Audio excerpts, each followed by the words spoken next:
The ancient prophecies getting fulfilled in Israel serve as the ultimate warning, sending shockwaves around the globe. The intensity of these prophecies got the entire world on edge. So let's dive into the video to know more about these prophecies defining we are in the end time. Here we begin. After World War II, Jewish people were scattered far from their homes, losing their connection to Israel. But amazingly, God's promise stayed true. On May 14, 1948, David Ben Gurion, leader of the Jewish Agency, declared the establishment of Israel. This was predicted in the Old Testament books of Ezekiel, Jeremiah, and Isaiah, foretelling Israel's restoration. A powerful prophecy in Ezekiel chapter 36, verse 24 said, "I will take you out of the nations, gather you from all countries, and bring you back into your land." This ancient prediction revealed God's plan to bring scattered Jews back to their land, where they'd be his people.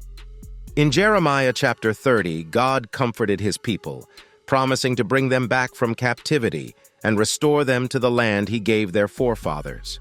These prophecies focused on gathering the Jewish people from exile and returning them to the promised land. So, what is Israel now? Looking at Israel today, we can see that the old prophecies are coming true. The land promised to the Jewish people is now their home. This teaches us that God's promises last a long time, and the return of the Jewish people to their homeland fulfills these amazing ancient prophecies.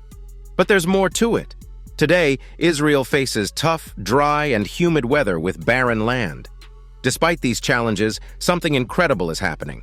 The people of Israel are making abundant crops grow from what seemed like infertile soil. Israeli trees even produce 10 times more than in other places like Russia. How do they achieve this agricultural miracle?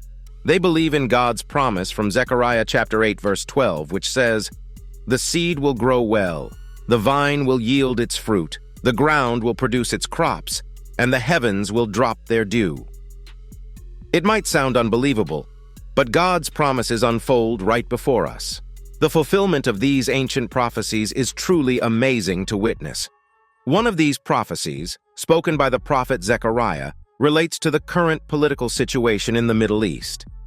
In Zechariah's prophecy in chapter 12, a significant event is foretold. It says, "I am going to make Jerusalem a cup that sends all the surrounding peoples reeling. Judah will be besieged, as well as Jerusalem. On that day, when all the nations of the earth are gathered against her, I will make Jerusalem an immovable rock for all the nations. Anyone who tries to move it will hurt themselves." These words from the ancient prophecy talk about Jerusalem being a strong force, standing firm despite difficulties. With the restoration of Israel, another prophecy fulfilled is the reconstruction of the Third Temple. The Temple Institute, established in 1987, is dedicated to rebuilding the temple and has created a men-only choir to sing at the future temple. The Institute is focused on rebuilding the temple and has made all the necessary objects according to rabbinical instructions. The group, eyeing the large compound in Jerusalem's Old City, known as Temple Mount, aims to rebuild the temple on this site. This compound has housed the Al-Aqsa Mosque for centuries, which is considered the third most sacred place in Islam. Those seeking to rebuild the temple look back to the former place of worship, destroyed around 70 AD during the Roman period. For supporters like Haim Berkowitz, it's a matter of time before Jewish worship resumes at the future temple. Berkowitz is part of Bona Israel, working to bring the redemption closer. Preparations for the temple service include the Sanhedrin taking steps to reinstate future temple service. This involves projects like planting a biblical temple forest, which will serve the agricultural needs of the Third Temple. Rabbi Hillel Weiss explained that the temple linked the land with the divine, and the forest project aligns with this connection. Rabbi Richman, also a Sanhedrin member, has been leading a project to restore the sacred red heifer to Israel, crucial for purifying Jews for temple service. The Temple Institute and the Sanhedrin conduct reenactments of temple ceremonies to train the priestly class, known as Kohanim. This training includes using ritual vessels created for the Third Temple and practicing on a newly constructed altar of burnt offerings, designed to be disassembled and reassembled on the Temple Mount when the time is right. And with that, around 5 red heifers were also arrived in Israel. Last September, 5 red heifers arrived in Israel, creating excitement among some Jews and Gentiles who believe these heifers play a crucial role in building the Third Jewish Temple.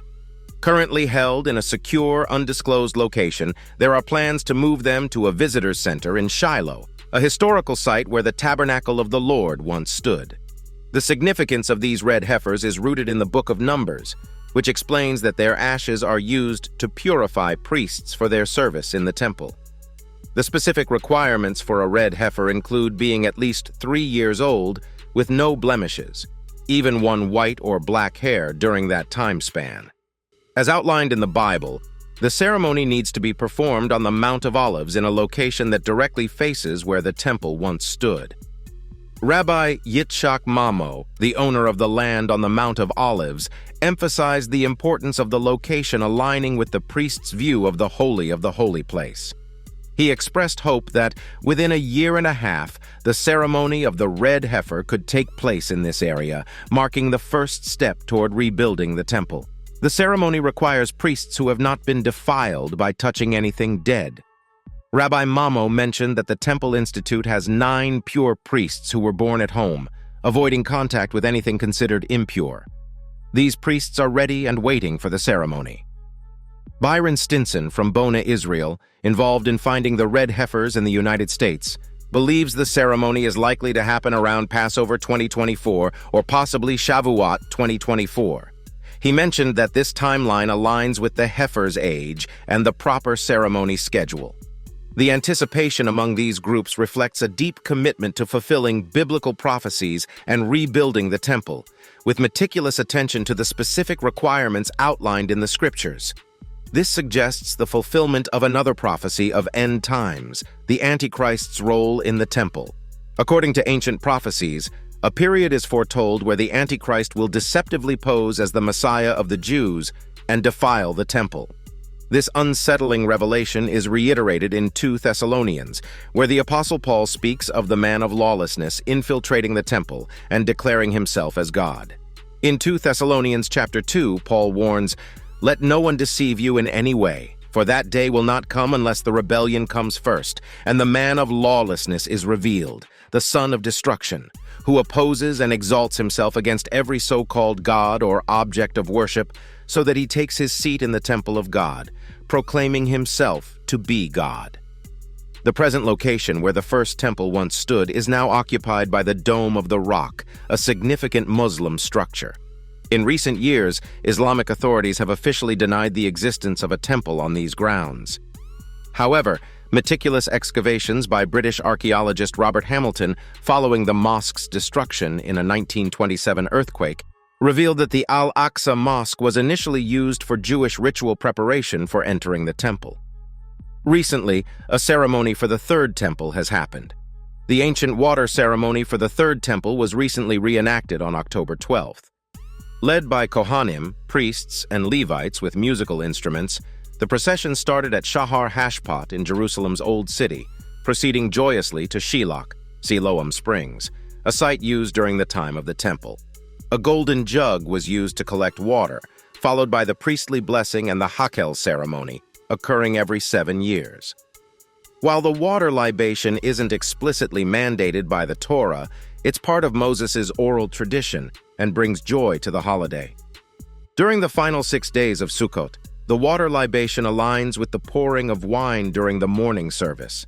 People worldwide participated in the Sukkot celebrations, turning it into an international day of worship. These events align with prophecies about the construction and significance of the Third Temple, fulfilling ancient biblical predictions and building anticipation. Moreover, the situation of war occurred in Israel, leading to another fulfillment of the prophecy. Almost 50 years ago, Israel faced the Yom Kippur War in 1973. Now, a different kind of conflict has emerged. Israel is under attack, with thousands of rockets coming from different directions, and Hamas militants are invading by land, sea, and air. This has led to numerous casualties and kidnappings, using tactics similar to ISIS, targeting civilians, including women and children. Homes are searched, hostages are taken, and the situation is unprecedented. Prime Minister Benjamin Netanyahu has declared, "We are at war." As of now, there are 1,300 reported deaths and 2,000 wounded. This conflict is causing significant distress and is unlike any Israel has faced before. So what do you think of these terrifying biblical prophecies in Israel? Comment below and subscribe for more.